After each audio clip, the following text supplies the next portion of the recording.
Nianarako feno dia soma aminay na Armandina dia nianarako atao amin'ny CFP Sarobidy manao bâtiment. Ny antony mahatonga anahy manao le bâtiment zany dia mba mikiasa hanao ny tranoko rehefa vita le fianarana. Moa eo amin'ny sehatry ny asa koa zany mba ahitana tombontsoa kokoa zany le manao bâtiment. Tsara kokoa ny karama. Ny olana majinijinika zany dia eo amin'ny resaka tanjaka dia fanenjehana le fotoana.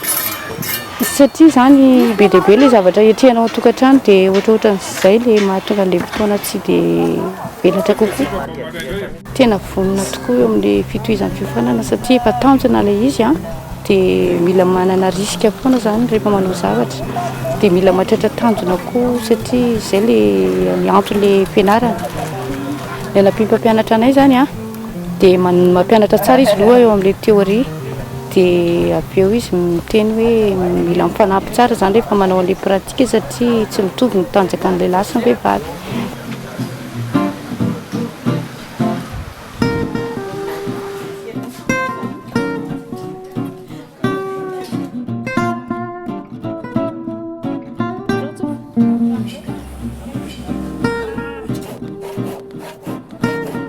Fanjama amin'ny Rinanitra Sylviane ianarako dia miasa ako zao efa miasa bâtiment dia tao amin'ny CFP Sarobidy zany nianatra promotion voalohany tamin'ny 2017-2018 promotion misandry izay natonga anahy safidy ale izy satria mba teo hanangana ny tranonay zany mba te hananganangana zavatra izay mba azo atsangana rehetrarehetra zany. Ny safidianako amin'ny bâtiment dia mahavelona anay koa. Le mibatabata zavatra mavesatra reny no mba hoe sarotra amiko dia miantso an'ilay mpiara-miasa amiko le mpiara-miasa lehilahy reny afy mba ampio zahako mibata an'ilay madry satria tsy zaka. Dia izy moa zany izy amin'ilay hoe asan-dehilahy dia avonona foana ny saiko manao an'ilay izy na asan-dehilahy aza ilay izy.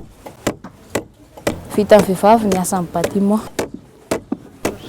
Kindraindray ny mpiara-miasa sy ny patron manoro ny zavatra izay tsy haiko. Moa ny sasany efa haiko hatrany am-pianarana dia kosa zareo hoe atao fa hainao io.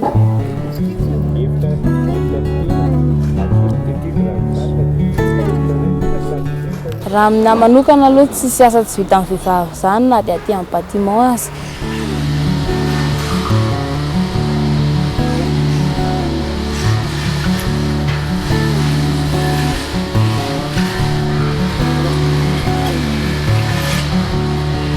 Nianarako Rakotonena Iasina. 3 taona niasana tato amin'ny Sarobidy zany hoe andray 4 taona amin'ity année scolaire manaraka aty zany. Ia, isa-taona misy vehivavy misoratra anarana foana eo amin'ny 3-4 eo.